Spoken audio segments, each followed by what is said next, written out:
નમો લોહે સૌર્યંતામ નમો લોહે સૌદામ નમો લોહે સૌર્યામ નમો લોહે સૌજાયામ નમો લોહે સૌત્રિકાળવતી સાવનમ ઓમકાર બિંદુ સંયુક્ત નિત્યમ ધ્યાયંતિ યોગિન કામદમોક્ષદો છે ઓંકારાય નમો નમઃ મંગલમ ભગવાન મંગલમ કુટુંબી મંગલમ કુંકુંગારીઓ જૈન્દ્રમો સુમંગલમ નમઃ સમય સાધાય સ્વાનુભૂત્યા ચકાસ્તે ચિત્તવાય ભવાય સર્વમાં વિભાવ નિર્ગતા પંચાસ્તિકાય ભગવાન કુંકુંદાચાર્ય રચિત પંચાસ્તિકાય તથા ભગવાન અમૃતચંદ્રાચાર્ય રચિત પંચાસ્તિકાયની ટીકા સમય વ્યાખ્યા તેનો સ્વાધ્યાય ચાલે છે. એમાં આપણે 21મી ગાથાનો સ્વાધ્યાય કરી રહ્યા છીએ. 21મી ગાથાનો અન્વયાર્થ, ટીકા અને એની ઉપર પૂજ્ય ગુરુદેવ કાંજી સ્વામીએ આપેલ પ્રવચન એના કેટલાક અંશો કર્યા છે. હવે આજે આગળ અંશ લઈએ તે પહેલા સહેજ પુનરાવર્તન કરીએ. 21મી ગાથામાં એમ કહ્યું કે ગુણ પર્યાયો સહિત જીવ સંસરણ કરતો થકો, પરિણમન કરતો થકો ભાવ, અભાવ, ભાવાભાવ અને અભાવ ભાવને કરે છે.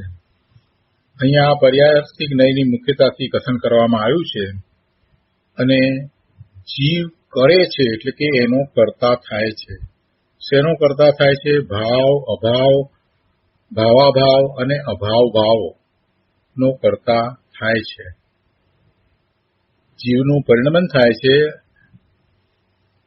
અને એમાં એ પરિણમનમાં એની પર્યાય પલટે છે, તો એ પર્યાય પલટે છે એનો કર્તા જીવ પોતે છે.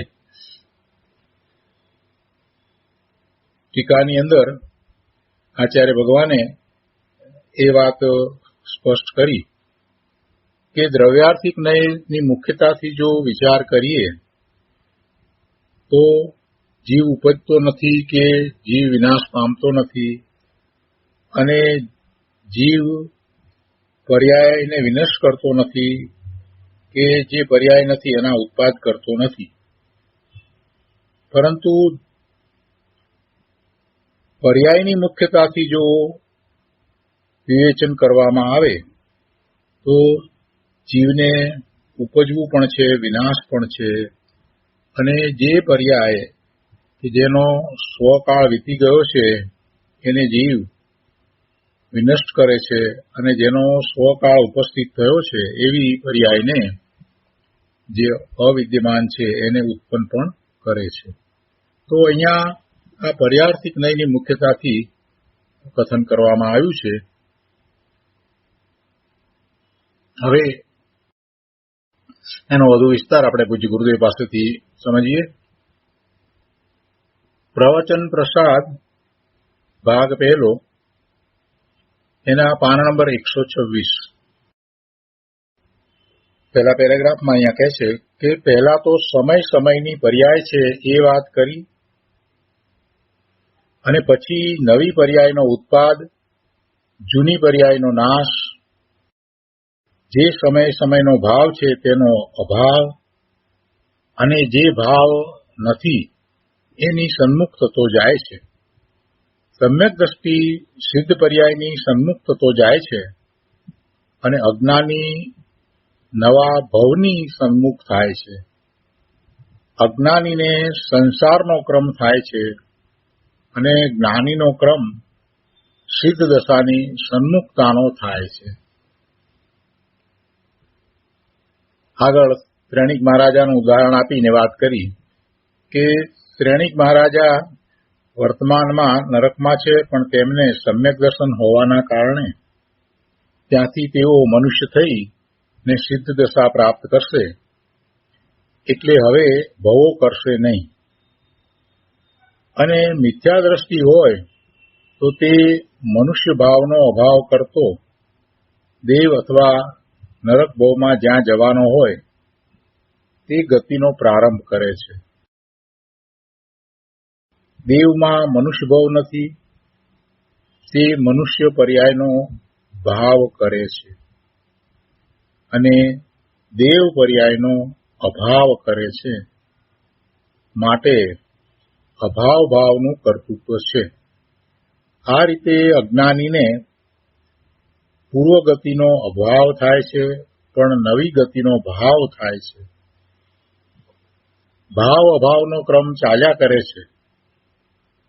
હવે આ પોતાની પર્યાયનું ક્રમપણું છે એમ નક્કી કરી સ્વભાવમાં તે ક્રમ નથી એમ સ્વભાવનો આશ્રય કરે તો સંસારનો ક્રમ તૂટ્યા વગર રહે નહીં. આ વાત આપણે કરી છે, એનો વિસ્તાર પણ આપણે કર્યો છે, સમજ્યા છીએ કે જીવે શું કરવા જેવું છે. જે સંસાર ગતિમાં આ ક્રમ ચાલી રહ્યો છે, એ ભાવનો અભાવનો એ બધો, તો એ ક્રમને સમજીને અને એ ક્રમ પોતાના સ્વભાવમાં નથી એવો નિર્ણય કરી અને જો સ્વભાવનો આશ્રય કરે તો એને સંસારનો ક્રમ તૂટે છે. અહીંયા આગળ કહે છે કે જેને ભવના ક્રમની ખબર નથી તે પરથી પોતાની પર્યાયનો ક્રમ માને છે.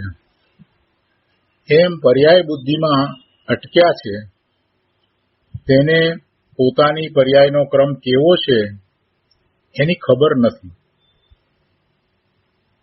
વર્તમાન જે પર્યાય છે એવડો હું છું, એ જ મારું સ્વરૂપ છે, એવી મિથ્યા દ્રષ્ટિની માન્યતા હોય છે. અને એમ એ મિથ્યા દ્રષ્ટિ વર્તમાન પર્યાય જેટલું જ પોતાનું અસ્તિત્વ માને છે. પર્યાયના અનંત પ્રવાહને એ જાણતો નથી, એટલે એને એ પણ ખબર નથી કે પોતાની સિદ્ધ પર્યાય પણ છે. અગાઉની ગાથામાં જે વાત આવી, વાંસના ઉદાહરણ દ્વારા જે સમજાવવામાં આવ્યું, એનું પણ એને ભાન નથી.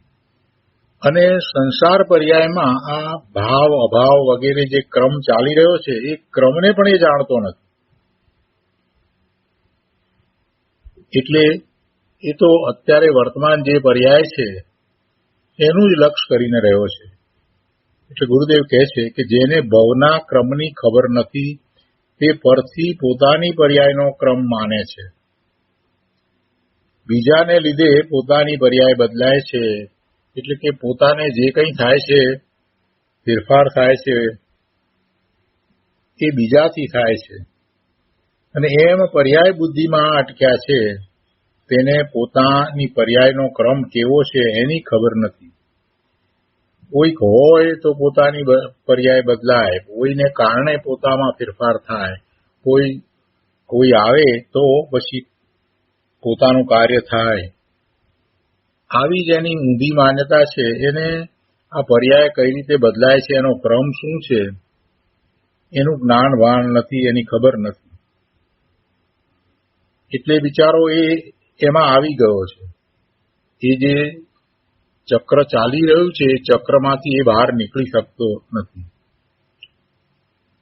જો એ ધારે અને એવા સત્પુરુષનો સમાગમ કરે, જીનવાણીને સાંભળી આત્મસાત કરી અને એને અનુસરે એવો પુરુષાર્થ કરે તો બધું સહેલું છે.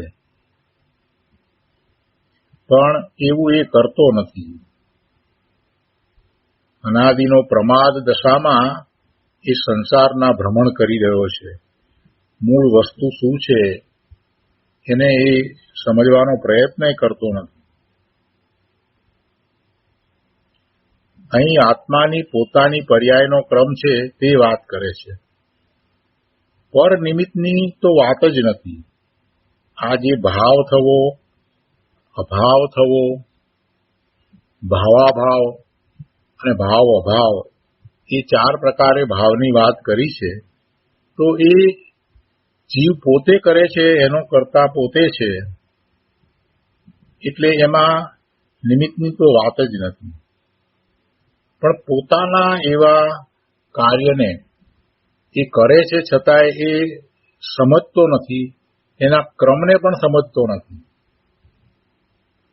પરના ક્રમની વાત તો નિમિત્ત નૈમિતિક સંબંધ બતાવવો હોય તો કહેવાય છે, પણ અહીં તો કહે છે કે ત્રિકાળી વસ્તુમાં એટલે કે પોતાના સ્વભાવમાં પોતાનું ત્રિકાળી શુદ્ધ દ્રવ્ય એમાં આ ક્રમ નથી, અને પર્યાયમાં ક્રમ છે, અને પર્યાયમાં આ ક્રમ છે છતાં એ બીજા કોઈના કારણે છે એમ નથી.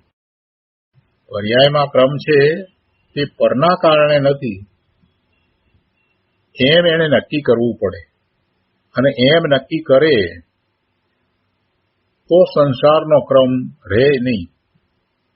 અને આ જે ચાર ભાવની વાત કરવામાં આવી એમાંથી આ સારભૂત વાત છે, આ પ્રયોજનભૂત વાત છે કે એને એક ક્રમને સમજીને એક ક્રમ પોતાના સ્વભાવમાં નથી, પોતાની ત્રિકાળી વસ્તુમાં નથી, એમ નિર્ણય કરવો પડે. એવો નિર્ણય કરી અને પુરુષાર્થ થશે. જે છે તે બધું પર્યાયમાં છે, અને એનો એ કરતા થાય છે તો એ બધું પણ એ સમયની યોગ્યતા રૂપ છે, એ તત્કાલીન યોગ્યતા રૂપ છે. પોતાનો એવો સ્વભાવ નથી, પોતાના ગુણને અનુસરીને થતું નથી. એટલે સિદ્ધ ભગવાનની પર્યાયમાં એ જાય ત્યારે સિદ્ધની પર્યાય થાય ત્યારે એને હોતું નથી, સિદ્ધ ભગવાનને પણ એ હોતું નથી, કેમ કે એ એનો સ્વભાવ નથી, એના ત્રિકાળી દ્રવ્યમાં એ નથી. એ ક્ષણિક પર્યાય રૂપ છે, અને એ પર્યાય રૂપ જે થઈ રહ્યું છે ભાવ અભાવ વગેરે એનો કરતા જીવ પોતે છે. આ ક્રમને સમજવો, અને એ ક્રમ સંસાર પર્યાયનો ક્રમ છે, એ પોતાના સ્વભાવમાં નથી. પોતે તો એનાથી જુદો ભગવાન આત્મા ત્રિકાળ શુદ્ધ છે, એને કોઈ ક્રમ લાગુ પડતા જ નથી. એ તો ત્રણેય કાળ એવો ને એવો શુદ્ધ જ રહ્યો છે. ભૂતકાળમાં પણ એમ હતો, વર્તમાનમાં અત્યારે પણ એમ છે, અને ભવિષ્યમાં પણ એમ રહેશે. આગળ કહે છે, સોનું વસ્તુ દ્રષ્ટિએ ત્રિકાળ એક રૂપ છે, પણ પર્યાયમાં કુંડળ, કડું, બાજુબંધ આદિ થાય છે. ત્યાં કડાનો ઉત્પાદ તે ભાવ છે, એટલે કે નવી પર્યાય થવાનો ભાવ છે. કુંડળનો નાશ તે અભાવ છે. કડાની અવસ્થા છે તેનો અભાવ કરતા બાજુબંધની સન્મુખતા કરે છે તે ભાવ અભાવ છે. અને કડામાં બાજુબંધની અવસ્થા નથી, કડામાં બાજુબંધની અવસ્થા નથી, તેના ભાવની આરંભતા કરવી તે અભાવ ભાવ કર્તૃત્વ છે. આમ સોનું નવું થતું નથી, અને સોનામાં ક્રમ પણ નથી, એટલે કે દ્રવ્યમાં કોઈ ક્રમ નથી. જે ચાર ભાવ કયા એ બધું એની પર્યાયમાં છે, પર્યાયમાં ક્રમ છે. તેવી રીતે ભગવાન આત્મા તો ત્રિકાળ છે, સ્વભાવમાં પલટવું સંભવતું નથી. સ્વભાવમાં એ બદલાઈ જાય એમ બને નહીં. કોઈ પણ દ્રવ્ય એ એના સ્વભાવને છોડતું નથી, કેમ કે એ દ્રવ્ય છે એ ગુણોનો સમૂહ છે, અને જેટલા ગુણો જે રીતે એમાં રહ્યા છે એ જ રીતે એટલા જ ગુણો રહે છે. એટલે દ્રવ્યના બધા જ પ્રદેશમાં, બધા જ ભાગમાં દરેક ગુણ રહ્યો છે અને પરિણમી રહ્યો છે. આવું વસ્તુનું સ્વરૂપ છે. એટલે જે ગુણ છે એ જ ગુણ રહે છે, નવા ગુણ ઉમેરાતા નથી, કે કોઈ ગુણ એમાંથી ઓછો થતો નથી. અને આ ગુણોનું જે ભવન થઈ રહ્યું છે એ એનો સ્વભાવ છે.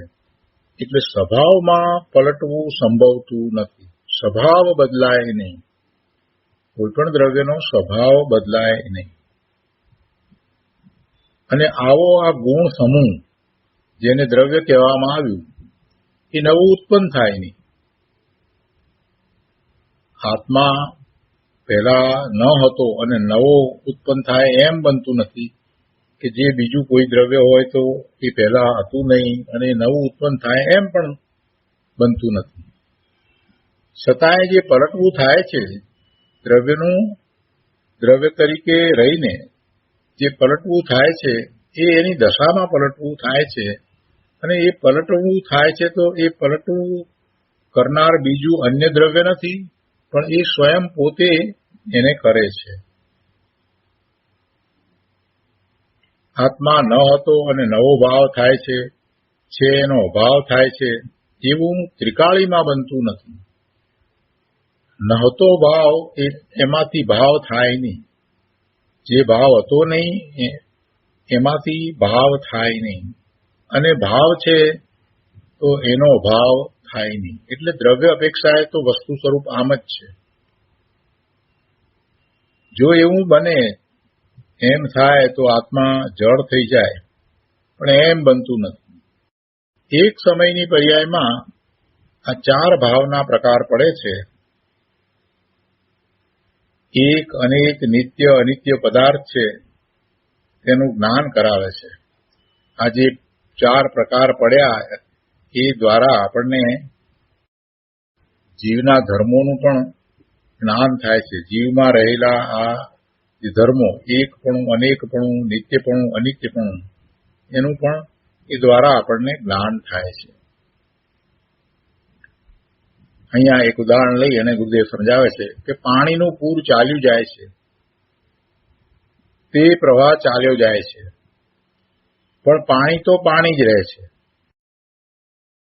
પાણીનું પૂર ચાલ્યું જાય છે, ખૂબ પાણી જોશ ભેર ચાલ્યું જાય છે, એ પ્રવાહ ચાલ્યો જાય છે, પણ એ પ્રવાહની ગતિમાં વધઘટ થાય,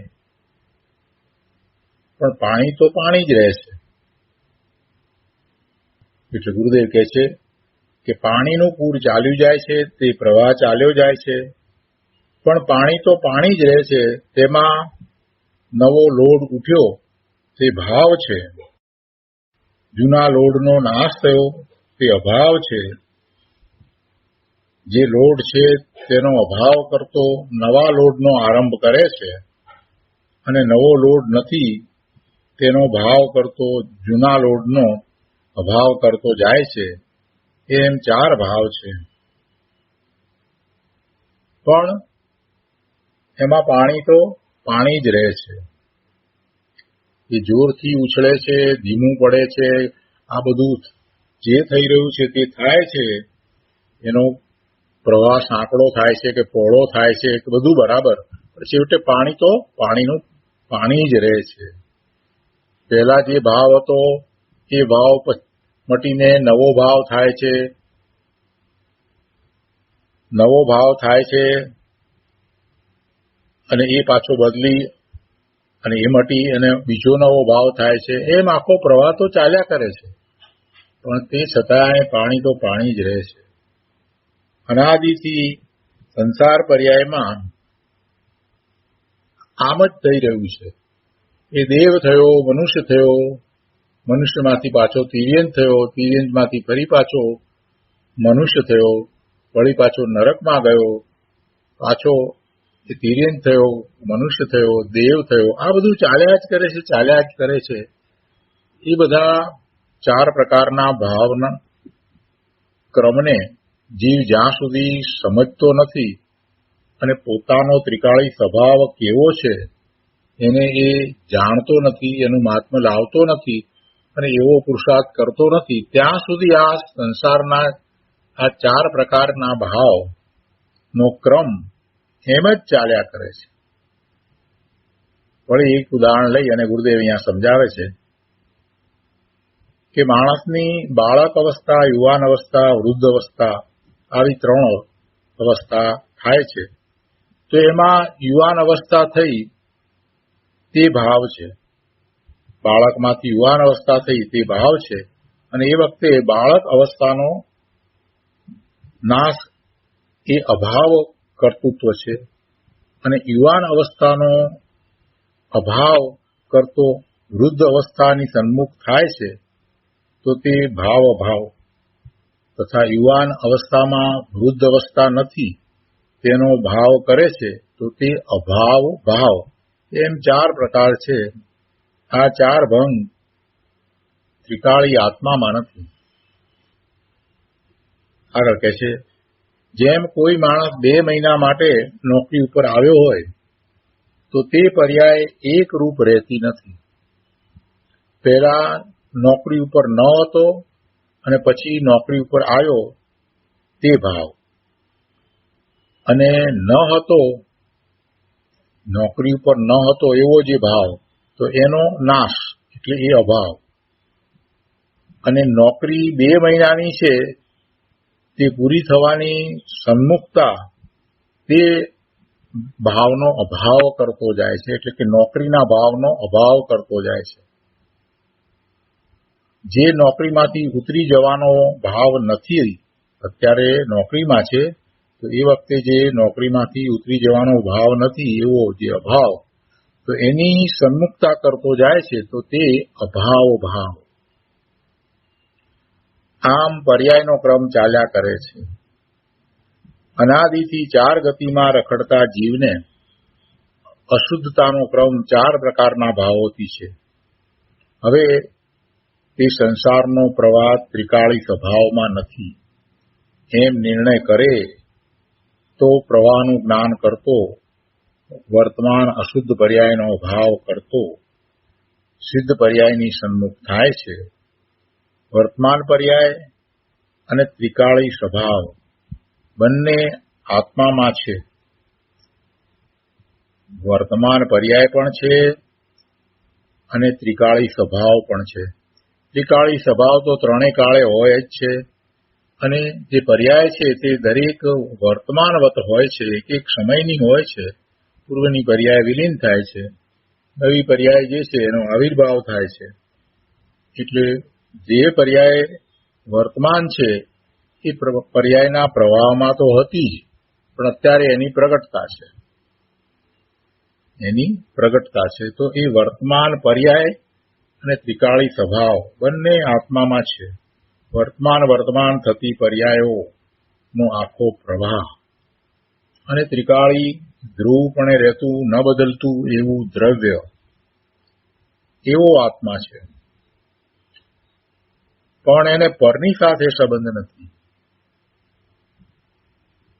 પર દ્વારા એને કાંઈ થાય છે એમ નથી.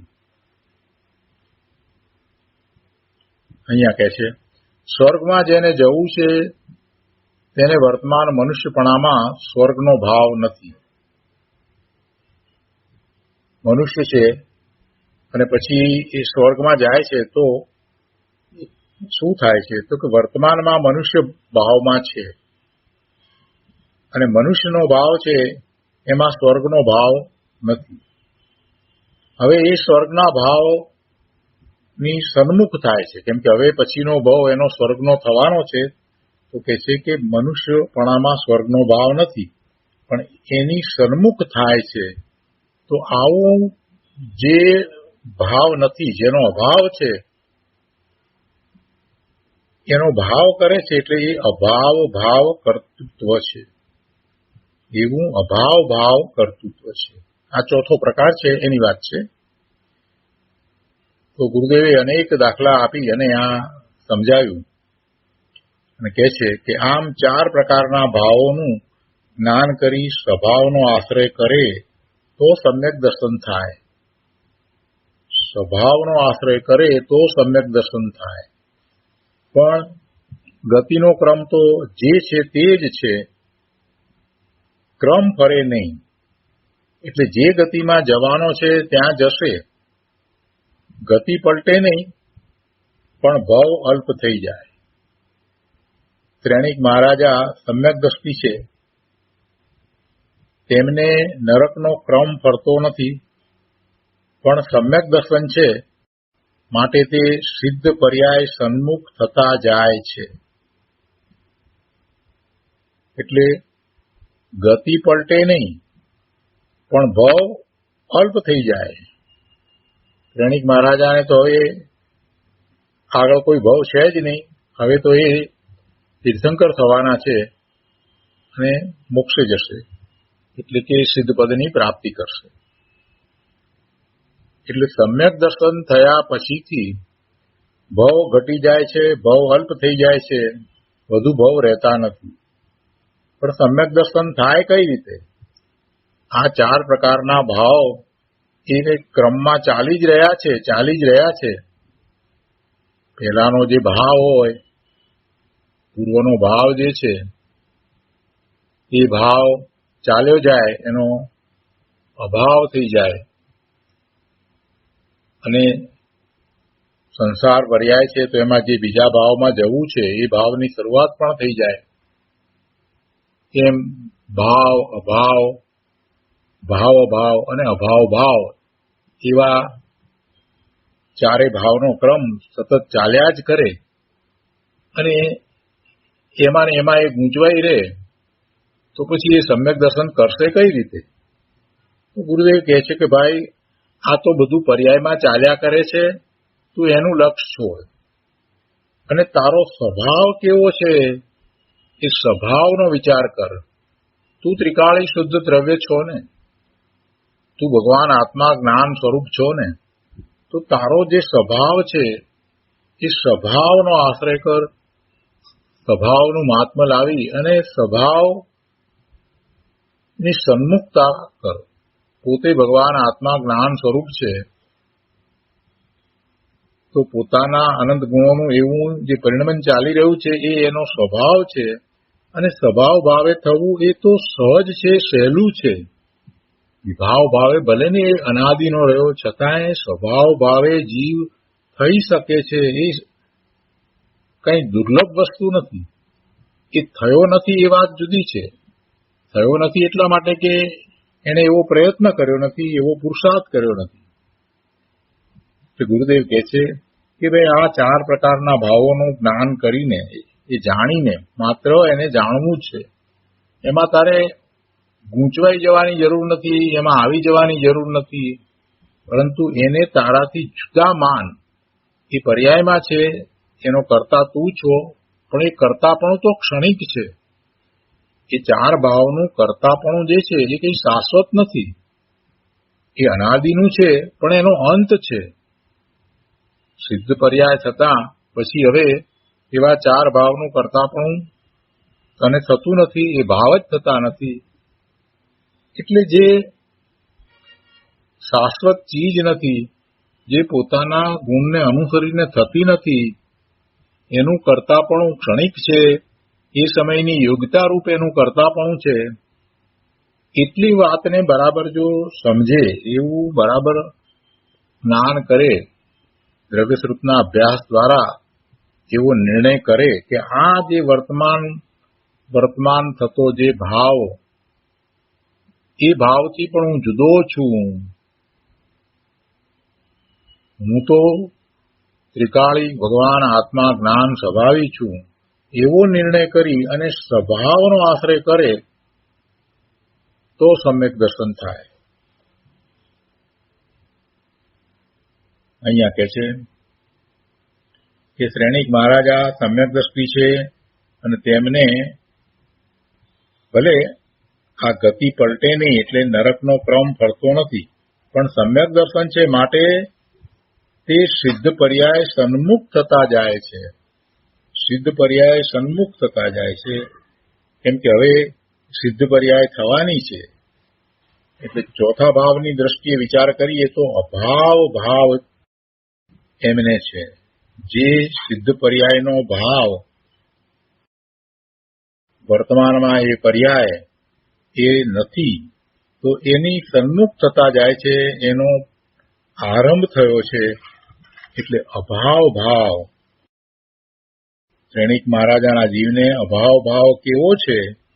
તો એ સિદ્ધ પર્યાયની સન્મુખતાનો એ અભાવ ભાવ છે. જે ભાવ અત્યારે વર્તમાનની અંદર નથી, વર્તમાનમાં તો એ નરકમાં છે, પણ છતાંય સમ્યક દ્રષ્ટિ છે, તો એમને જે સિદ્ધ પર્યાયનો ભાવ વર્તમાનમાં નથી, એનો અભાવ છે, એ અભાવનો ભાવ થતો જાય છે. એટલે સિદ્ધ પર્યાય સન્મુખ થતા જાય છે. આ 4 પ્રકાર પર્યાયની અપેક્ષાએ અખંડિત જાણવા, એટલે કે નિર્દોષ જાણવા. આ 4 પ્રકાર પર્યાય અપેક્ષાએ છે, એનું હોવાપણું છે. અને એને અહીંયા એમ કહ્યા કે નિર્દોષ જાણવા. નિર્દોષ જાણવા એટલે કે એમ હોય છે, અખંડિત જાણવા, એક પછી એક એ હોય જ છે. આગળ કહે છે કે ચાર ભાવમાં ઘણું રહસ્ય છે. આચાર્ય દેવે અદભુતતાથી વર્ણન કર્યું છે. પર્યાયનો ક્રમ જ આવો છે. આત્મદ્રવ્ય તો ત્રિકાળ છે. આત્મદ્રવ્ય ત્રિકાળ છે, ત્રણેય કાળે એવું ને એવું છે એમ જાણતા પર્યાયનો ક્રમ ફરતો નથી. પણ એવો નિર્ણય થતા એના ક્રમમાં સંસારનો અભાવ થઈ સિદ્ધ દશાનો ક્રમ શરૂ થશે. થોડુંક સૂક્ષ્મતાથી ગુરુદેવે સમજાવ્યું છે કે આ ચાર ભાવ એ પર્યાય રૂપ છે અને એ જ ક્રમમાં થઈ રહ્યા છે. એ ભાવ જે છે તે એ ક્રમમાં થઈ રહ્યા છે, તે થઈ રહ્યા છે. એટલે એ ક્રમ જે છે એ તો ભલે એમ રહે, પણ એમાં જે અભાવ ભાવ ચોથો જે ક્રમ છે, ચોથા ક્રમે જે આવે છે, તો એમાં જે અભાવ છે એનો ભાવ થાય તો એમાં મનુષ્યની પર્યાય હોય અને એમાં અભાવ તો બીજી બધી પર્યાયનો છે. મનુષ્યની પર્યાય વર્તમાનમાં છે તો એમાં એને તો દેવની પર્યાયનો પણ અભાવ છે, તિર્યંતની પર્યાયનો પણ એને અભાવ છે, નારકીની પર્યાયનો પણ અભાવ છે. અને એ નિગોદમાં જાય તો એ રીતે જોઈએ તો નિગોદની પર્યાયનો પણ અભાવ છે, અને જો એ સિદ્ધ થાય તો સિદ્ધની પર્યાયનો પણ અભાવ છે. એટલે મનુષ્યની પર્યાયમાં છે એ પર્યાયમાંથી હવે જે અભાવરૂપ છે એવા ભાવરૂપ થાય એટલે એની સન્મુખતા કરે. તો શેની સન્મુખતા કરવા જેવી છે? કયા ભાવની સન્મુખતા કરવા જેવી છે? અભાવ ભાવ. કયો અભાવ ભાવ એને યોગ્ય છે કે જે પછી શાશ્વત રહે છે? તો સિદ્ધનો ભાવ. સિદ્ધનો ભાવ એની જ એને સન્મુખતા કરવા જેવી છે. મનુષ્યની પર્યાયમાં છે તો મનુષ્યની પર્યાયમાંથી એને દેવની પર્યાયનો પણ અભાવ છે, તો એ અભાવ ભાવ એ દેવની ગતિમાં જાય તો એ અભાવ ભાવ થાય. એ અભાવ ભાવ થાય એટલે એની સન્મુખતા થાય. જો એ નારકીની પર્યાયમાં જાય તો એનો પણ એને અભાવ છે, તો એ અભાવનો ભાવ થાય. એને નિગોદની પર્યાય નથી, મનુષ્યની પર્યાયમાં છે, તો એને એ પર્યાયનો જે અભાવરૂપ છે એનો ભાવ પણ થાય. એટલે એમ અભાવ ભાવ થઈ શકે. પણ આ તો બધું સંસારમાં જ ફરવું થયું. ગુરુદેવ કહે છે કે એ ક્રમ તો ચાલશે, પણ એ ક્રમની અંદર જે અભાવ છે એનો ભાવ થવામાં જે સિદ્ધની પર્યાય છે એનો પણ અભાવ છે, તો એનો ભાવ કેમ ન થાય? એનો ભાવ થઈ શકે એવો છે. ભલે આ ક્રમ તો રહે છે કે પૂર્વનો ભાવ છે એ ચાલ્યો જાય છે અને આ નવો ભાવ પ્રગટે છે, એટલે એમ એ પર્યાયમાં બદલવું પલટવું એમ ક્રમે થાય છે. પણ એ ભલે થાય, ક્રમ ના પલટે, ક્રમ તો થાય જ, છતાંય દશા પલટી જાય, સિદ્ધની દશા થઈ શકે એ વાત ગુરુદેવ સમજાવે છે. ગુરુદેવ અહીંયા કહે છે કે પર્યાયનો ક્રમ જ આવો છે. આત્મદ્રવ્ય તો ત્રિકાળ છે એમ જાણતા પર્યાયનો ક્રમ ફરતો નથી. પોતાના સ્વરૂપને જાણતા એ પર્યાયનો ક્રમ ફરતો નથી. પણ જ્યારે પોતાનું સ્વરૂપ જાણે છે, પોતે આ બધા ભાવથી જુદો છે, પોતે તો ત્રિકાળ એક સરખો જ છે, એ પલટતો નથી, આ વાતનો એ નિર્ણય કરે છે, તો એના ક્રમમાં સંસારનો અભાવ થઈ અને સિદ્ધ દશાનો ક્રમ શરૂ થશે. ફેર ક્યાં પડી જાય છે કે પેલા જે ક્રમ જે ચાલે છે એમાં તો સંસારનો જ ક્રમ ચાલતો હતો. હવે એમાં જે અભાવરૂપ સિદ્ધ દશા છે એની સન્મુખતા થાય છે, એની શરૂઆત થાય છે, એનો આરંભ થઈ જાય છે.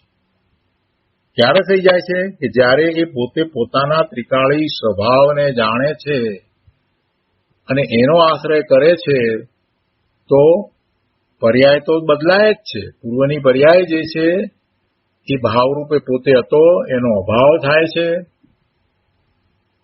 એટલે જે ભાવ છે એ અભાવ થયો, અને હવે નવી પર્યાય જે થવાની છે જે અભાવરૂપ છે એનો ભાવ થાય છે. પણ ફેર ક્યાં પડી ગયો?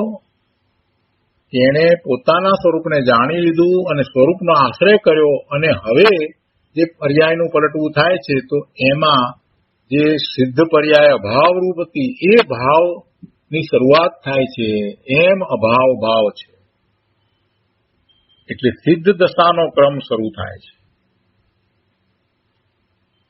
આગળ કહે છે કે વર્તમાન રાજા હોય અને દારૂ માંસ આદિ ખાતો હોય, શિકાર કરતો હોય, તો તે વર્તમાન જ નારકી છે. વર્તમાનમાં છે તો મનુષ્ય, રાજા છે, પણ શું કરી રહ્યો છે? દારૂ પીએ છે, માંસ ખાય છે, શિકાર કરે છે. હવે આ કરી રહ્યો છે તો હવે જવાનો ક્યાં? નરકમાં, નારકી થવાનો છે.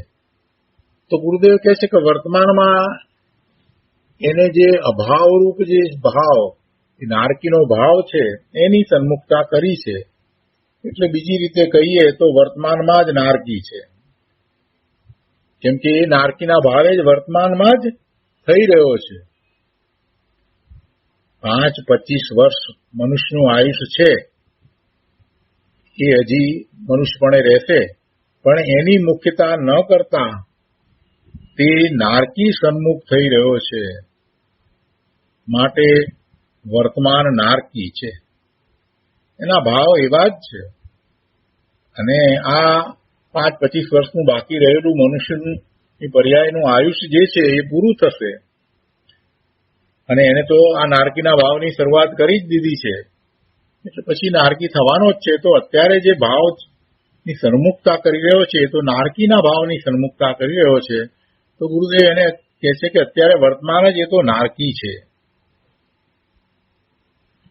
જે પ્રાણી માયા, કુટિલતા, કપટ કરે છે તે મરીને 3 ઇંચમાં ગધેડો કે બકરો વગેરે થાય છે. તો આ કપટ કરે છે, માયા કરે છે, કુટિલતા કરે છે, તો એ જે કરે છે, જે ભાવ કરે છે, તો એને એ હવે પછી જે પર્યાયમાં જવાનો છે, એ ગધેડો થવાનો છે કે બકરો થવાનો છે, એની સન્મુખતા કરી દીધી, એને એનો આરંભ કરી દીધો. એને એનો આરંભ તો કરી દીધો જ છે. ભલે ને વર્તમાનમાં મનુષ્યપણું છે, પણ હવે એ ભવિષ્યમાં જે થવાનો છે, જે પર્યાયમાં જવાનો છે, એની શરૂઆત તો એને કરી દીધી છે, એનો આરંભ તો કરી દીધો છે. એટલે વર્તમાન મનુષ્યપણું છે તેની મુખ્યતા ન કરે તો વર્તમાનમાં જ ગધેડો છે, કેમ કે વર્તમાનમાં એ એવા ભાવ કરી રહ્યો છે જે એની પર્યાયમાં ન હોય એવા ભાવ એ કરી રહ્યો છે. વર્તમાન પાપના કાર્ય કરતો હોય તો તે દુર્ગતિની તૈયારી કરી રહ્યો છે એમ કહેવાય છે. આ ચોથા ભાવ દ્વારા ગુરુદેવે ઘણી વાત સમજાવી દીધી છે, બહુ મહત્વની વાતો સમજાવી છે કે ભાઈ તું વર્તમાનમાં ભલે ને મનુષ્યની પર્યાયમાં રહ્યો હોય, પણ શું કરી રહ્યો છે? ભવિષ્યની જે ગતિ તારી થવાની છે એનો આરંભ તે અત્યારે કરી દીધો છે. જો તું તારા સ્વરૂપને સમજીને, તું ભગવાન આત્મા જ્ઞાન સ્વરૂપ છો એવા તારા સ્વરૂપને સમજીને સ્વરૂપના આશ્રય સમ્યક દર્શન પ્રગટ કરે છે, અને પછી એવો જ પુરુષાર્થ કરે છે, તો તે સિદ્ધ પર્યાયનો આરંભ કરી દીધો છે. પછી ભલે 2-4 ભાવ વધારે થાય, પણ અલ્પ ભાવમાં તને છેવટે સિદ્ધ પર્યાય થવાની જ છે. પણ આવું કાંઈ કરતો નથી તો પછી સંસાર ભાવ જ છે. શુભ કે અશુભ ભાવમાં જ તું રાચી રહ્યો છો, તો પછી તને સંસાર જ પડવાનો છે, બીજું શું થવાનું છે? એટલે વર્તમાન પાપના કાર્ય કરતો હોય તો તે દુર્ગતિની તૈયારી કરી રહ્યો છે એમ કહેવાય છે. શુભ ભાવની વિશેષતા હોય, વધારે શુભ ભાવ હોય, ઓછો અશુભ ભાવ હોય, એમ હોય તો એ દેવ ગતિની તૈયારી કરી રહ્યો છે એમ કહેવાય. પણ એથી કરીને કાંઈ એ સિદ્ધગતિની તૈયારી કરી રહ્યો છે એમ તો કહેવાતું નથી. દેવગતિ છે કે મનુષ્ય ગતિ છે એ બધી સંસાર ગતિ જ છે, સંસાર પર્યાય છે, એ કાયમ રહેતી નથી. બધામાં દુઃખ જ છે. દેવગતિના દુઃખોનો પાર નથી. મિથ્યાદ્રષ્ટિ દેવને ખરેખર વાસ્તવમાં કંઈ સુખ નથી. એ બિચારો એ આસક્તિ, તૃષ્ણા, ઈર્ષા વગેરે ભાવોએ શેકાઈ રહ્યો છે, બળી રહ્યો છે, દુઃખી થઈ રહ્યો છે. તો અહીંયા કહે છે કે વર્તમાન પાપના કાર્ય કરતો હોય તો તે દુર્ગતિની તૈયારી કરી રહ્યો છે એમ કહેવાય છે. આ કથન નિર્દોષ છે, એટલે એમાં કોઈ ઈશ્વરની જરૂર નથી. માટે જેને કલ્યાણ કરવું હોય તેને બીજા ભાવો છોડી સ્વભાવ દ્રષ્ટિ કરવી, અને એમ કરે છે તેને ભવનો ક્રમ રહેતો નથી. આગળ કહે છે, દ્રવ્ય પર્યાયની મુખ્યતા અને ગૌણતાથી દ્રવ્યમાં ભેદ પડે છે તે કેવી રીતે છે તે કહે છે. જીવનું કથન પર્યાયની ગૌણતા અને દ્રવ્યની મુખ્યતાથી કરવામાં આવે તો ઉપર કહેલા ભાવ, અભાવ, ભાવાભાવ અને અભાવ ભાવ એ પ્રકારનું કર્તૃત્વ સંભવતું નથી. આમ જે વાત કરીને આમાં જે પર્યાયનું એને કર્તાપણું છે, એવું એને કર્તૃત્વ છે, એવું એને કરવાપણું છે, એ ક્યારે છે કે જ્યારે એને પર્યાય દ્રષ્ટિ છે તો.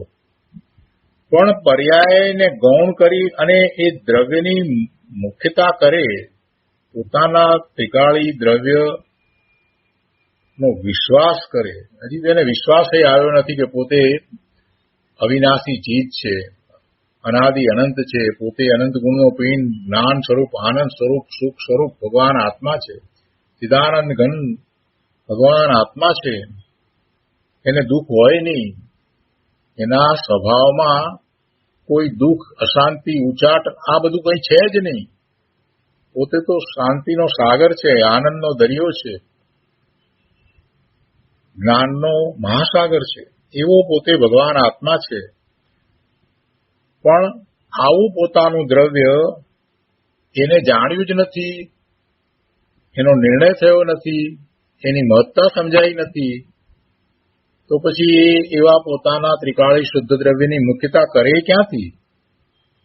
પણ છતાંય દ્રવ્યસૂત્રના અભ્યાસ દ્વારા જીનવાણીમાં જે પરમ સત્ય પ્રકાશ્યું છે એ સીધે સીધું પ્રભુ પાસેથી ઓમકાર ધ્વનિ દ્વારા સાંભળીને, સમજીને, આત્મસાત કરીને, અથવા તો ગુરુ પાસેથી સાંભળીને, સમજીને, આત્મસાત કરીને, અથવા તો એવા આચાર્ય ભગવાન દ્વારા રચાયેલા શાસ્ત્રમાંથી વાંચી, વિચારી, સમજી અને આત્મસાત કરીને જો એ દ્રવ્યની મુખ્યતાથી વર્તે, એટલે કે પોતે તો ભગવાન આત્મા ત્રિકાળી શુદ્ધ દ્રવ્ય જ છે એમ શ્રદ્ધા કરીને, સવિકલ્પ શ્રદ્ધા કરીને એવા ત્રિકાળી શુદ્ધ દ્રવ્યનો આશ્રય કરે, એટલે એમાં એકાગ્રતા કરે, તો પછી આપોઆપ પેલા જે ભાવ જે છે, 4 પ્રકારના ભાવ છે, એ ઉત્પન્ન ન થાય એવી સિદ્ધ દશા એ પ્રગટ કરી શકે છે. એટલે કે પહેલા સમ્યક દર્શન કરે છે અને પછી એવો ને એવો પુરુષાર્થ કરતા કરતા કરતા આગળ વધતા એ સિદ્ધ દશાને પણ પ્રાપ્ત કરી લે છે. ગુરુદેવ કહે છે કે પર્યાયની ગૌણતા અને દ્રવ્યની મુખ્યતાથી કરવામાં આવે શું? જીવનું કથન પર્યાયની ગૌણતા અને દ્રવ્યની મુખ્યતાથી કરવામાં આવે તો ઉપર કહેલા ભાવ, અભાવ, ભાવાભાવ અને અભાવભાવ એ પ્રકારનું કર્તૃત્વ જીવને સંભવતું નથી. જીવને એવું કર્તૃત્વ છે જ નહીં, એ હોઈ શકે જ નહીં. આમ કહી અને જીવના સામર્થ્યને અહીંયા દર્શાવી દીધું છે કે જીવનું કેવું સામર્થ્ય છે. દ્રવ્ય દ્રષ્ટિ કરે તો એને ખ્યાલ આવે ને કે પોતાનામાં કેવું સામર્થ્ય પડ્યું છે. આત્મા ત્રિકાળ નિત્ય પદાર્થ છે, એમાં આ પર્યાયની અનિત્યતાના 4 ભંગ સંભવતા નથી. કેમ કે કર્તૃત્વ અનિત્ય છે. આ જે કરવાપણું જે છે 4 પ્રકારના ભાવનું, એ તો અનિત્ય છે, એ કાયમ નથી, એ ક્ષણિક છે. પણ આત્મા તો નિત્ય છે. અને જ્યારે દ્રવ્યની ગૌણતા અને પર્યાયની મુખ્યતાથી જીવનું કથન કરવામાં આવે ત્યારે ઉપર કહેલા 4 પ્રકારની પર્યાયનું કર્તૃત્વ આત્માને છે એમ અવિરુદ્ધપણે કહી શકાય છે, એમ અવિરુદ્ધ સંભવે છે. પણ આ તો જાણેલું પ્રયોજનવાન છે. આશ્રય કરવાની રીતે જો વિચાર કરીએ તો એમાં તો દ્રવ્યની મુખ્યતા અને પર્યાયની ગૌણતાથી જે કથન કરવામાં આવ્યું હોય એ જ ઉપાદેય છે. પર્યાયની અપેક્ષાએ 4 ભંગ પડે છે અને દ્રવ્ય અપેક્ષાએ એ ભંગ પડતા નથી. એટલે બંને વાત વિરોધાભાસી લાગે છતાં એમાં કોઈ વિરોધ આવતો નથી. કેમ કે પેલું પર્યાય અપેક્ષાએ છે અને આ દ્રવ્ય અપેક્ષાએ છે. જે દ્રવ્ય અપેક્ષાએ છે એ જ આશ્રય કરવા લાયક છે, એ જ ઉપાદેય છે. પર્યાય અપેક્ષાએ જે વાત છે એ માત્ર જાણેલી પ્રયોજનવાન છે. આ રીતે મુખ્ય ગૌણના ભેદ નથી. એટલે મુખ્ય જે છે અને ગૌણ છે જે રીતે વાત કરવામાં આવે છે તો એમાં બીજી કોઈ રીતે ભેદ રહેતો નથી. એ અનેકાંત એવું સ્વરૂપ જ છે. વ્યાખ્યાન કરતા ભગવત સર્વજ્ઞ પ્રણીત અનેકાંતવાદમાં વિરોધ ભાવ આવતો નથી. સ્યાતપદથી અવિરુદ્ધતા સાધે છે. સ્યાતપદ એટલે કથનચિત. કોઈ અપેક્ષાથી આમ છે, દ્રવ્ય અપેક્ષાથી આમ છે અને પર્યાય અપેક્ષાથી આમ છે, એમ સ્યાતપદથી વિરોધને ટાળે છે, અવિરુદ્ધતા સાધે છે. આત્મા દ્રવ્યપણે નિત્ય છે અને પર્યાયપણે અનિત્ય છે. એક પદાર્થમાં નિત્ય અનિત્ય રૂપ બંને ભાવમાં વિરોધ આવતો નથી. એક જ પદાર્થની અંદર નિત્યપણું અને અનિત્યપણું એ બંને ભાવ એક સાથે રહેલા છે, છતાં એમાં કોઈ વિરોધ આવતો નથી. એક જ પદાર્થમાં હોવાપણું અને ન હોવાપણું એવા 2 વિરોધી ભાવ પણ હોય તો પણ એમાં કોઈ વિરોધ આવે નહીં. સ્વથી પોતાનું અસ્તિત્વ છે એટલે સ્વથી હોવાપણું અને પરથી ન હોવાપણું બંને એક સાથે છે. પણ એમાં એકાંતે કોઈને લઈ લે તો મિથ્યાત્વનો પ્રસંગ આવે છે. અહીંયા કહે છે કે પણ એકલો નિત્ય માને અથવા એકલો અનિત્ય જ માને તો વિરોધ આવે છે. એકલો નિત્ય માને તો વિરોધ આવે છે.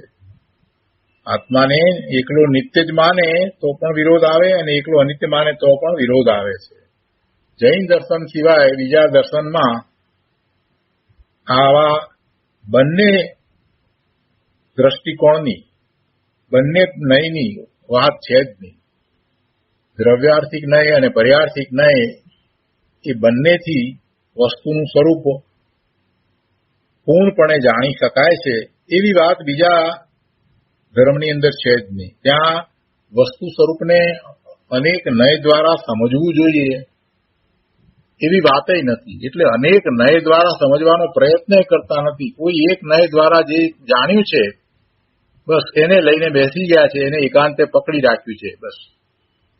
એટલે પછી જે જ્ઞાન છે, વસ્તુનું જ્ઞાન છે, એ પ્રમાણ જ્ઞાન થતું નથી. વસ્તુનું પ્રમાણ જ્ઞાન તો ક્યારે થાય કે એને બધી અપેક્ષાથી જાણવામાં આવે, બધા નય દ્વારા વસ્તુનું જ્ઞાન કરવામાં આવે તો એ પ્રમાણ જ્ઞાન કહેવાય. અન્ય દર્શનની અંદર વસ્તુનું એવું પ્રમાણ જ્ઞાન તો કરવામાં આવતું જ નથી. જૈન દર્શનમાં પ્રમાણ જ્ઞાન કરવામાં આવે છે. અનેક નય દ્વારા વસ્તુ સ્વરૂપને જાણવામાં આવે છે. એમાં અનેક નય દ્વારા જાણીએ તો વિરોધાભાસી વાત એમાં દેખાય, પણ એ કોઈ અપેક્ષાએ છે એટલે સ્યાતવાદ દ્વારા એના વિરોધને ટાળી શકાય છે. એટલે વિરોધ પણ આવતો નથી અને વસ્તુ સ્વરૂપ જેમ છે તેમ જણાય છે. પણ પ્રમાણ જ્ઞાન છે, પ્રમાણ જ્ઞાન છે એ આશ્રય કરવા લાયક નથી. પ્રમાણ જ્ઞાનમાં તો અનેક નય દ્વારા વાત કરવામાં આવી છે. પ્રમાણ જ્ઞાન છે એ આશ્રય કરવા લાયક નથી. નિશ્ચય નહીંથી અને વ્યવહાર નહીંથી જે જ્ઞાન કરવામાં આવ્યું છે એ પ્રમાણ જ્ઞાન છે. તો એમાં બંને દ્વારા કરવામાં આવેલું જે જ્ઞાન છે એ બરાબર છે, એમ જ જ્ઞાન કરવું જોઈએ. પણ એમાંથી પછી જયારે પુરુષાર્થની વાત નીકળે છે તો આશ્રય કરવા લાયક તો નિશ્ચય નહીંથી જે છે તે જ છે અને વ્યવહાર નહીંથી. એટલે ભેદ પાડીને જે કથન કરવામાં આવ્યા હોય, કોઈ પરની અપેક્ષા લઈને કથન કરવામાં આવ્યા હોય, આ બધો જે વ્યવહાર, એ બધો વ્યવહાર જે છે, વ્યવહારથી જે કંઈ જાણવામાં આવ્યું હોય, પર્યાય અપેક્ષાએ જે કંઈ જાણવામાં આવ્યું એ બધો વ્યવહાર. તો એ બધાથી જે જાણેલું છે એ માત્ર જાણેલું પ્રયોજનવાન છે, પણ એના આશ્રયે ધર્મની પર્યાય પ્રગટ થતી નથી. એટલે પ્રમાણ જ્ઞાન છે, તો પ્રમાણ જ્ઞાન છે એમાંથી જે ભૂતાર્થ છે, નિશ્ચયાર્થ છે, જે સત્યાર્થ છે, એ નય દ્વારા, એટલે કે દ્રવ્યાર્થિક નય દ્વારા જેવું વસ્તુનું સ્વરૂપ છે એવા વસ્તુના સ્વરૂપને, એટલે જીવના એવા સ્વરૂપને શ્રદ્ધામાં લઈ અને એનો આશ્રય કરતા જીવને સમ્યક દર્શન થાય છે. અહીંયા આગળ કહે છે, જેવી રીતે દ્રવ્યની અશુદ્ધ પર્યાયની સિદ્ધિ કરી તે પ્રમાણે આગમ પ્રમાણથી શુદ્ધ પર્યાયોની વિવક્ષા જાણવી. જેવી રીતે દ્રવ્યની અશુદ્ધ પર્યાયની સિદ્ધિ કરી, એટલે કે અશુદ્ધ પર્યાયને અહીંયા સમજાવી કે આવી રીતે અશુદ્ધ પર્યાય છે, એનો ક્રમ અર્થ બધું જે સમજાયું, તો તે પ્રમાણે આગમ પ્રમાણથી શુદ્ધ પર્યાયોની વિવક્ષા જાણવી.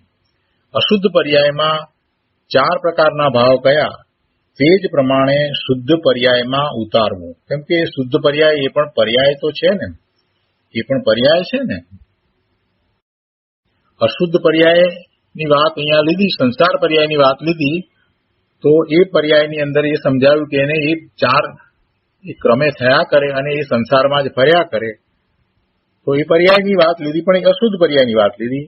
અને એવી જ રીતે શુદ્ધ પર્યાયની વાત જે છે એમાં પણ એ વાતને ઉતારવી. એમાં પણ એ વાત ઉતરે છે. કઈ રીતે ઉતરે છે એ વાત ગુરુદેવ અહીંયા સમજાવે છે. તો કે છે કે અશુદ્ધ પર્યાયમાં 4 પ્રકારના ભાવ કયા તે જ પ્રમાણે શુદ્ધ પર્યાયમાં ઉતારવું. મોક્ષ માર્ગની પર્યાય શુદ્ધ છે, તે પ્રગટી, તે ભાવ કર્તૃત્વ છે. મોક્ષ માર્ગની પર્યાય પ્રગટી, સમ્યક દર્શન થયું એટલે એ મોક્ષ માર્ગની પર્યાય નિર્મળ પરિણામ થયા, એ શુદ્ધ પર્યાય. તો એ પ્રગટી, તો એ ભાવ કર્તૃત્વ છે. નવી પર્યાય થઈ એટલે ભાવ કર્તૃત્વ છે, ભાવ થયો. પ્રથમ પર્યાયનો નાશ કર્યો. પ્રથમ પર્યાય મિથ્યાત્વની હતી, એનો નાશ કર્યો એટલે એ અભાવ કર્તૃત્વ થયું. મિથ્યાત્વની પર્યાયનો નાશ કર્યો એટલે એ અભાવ કર્તૃત્વ થયું.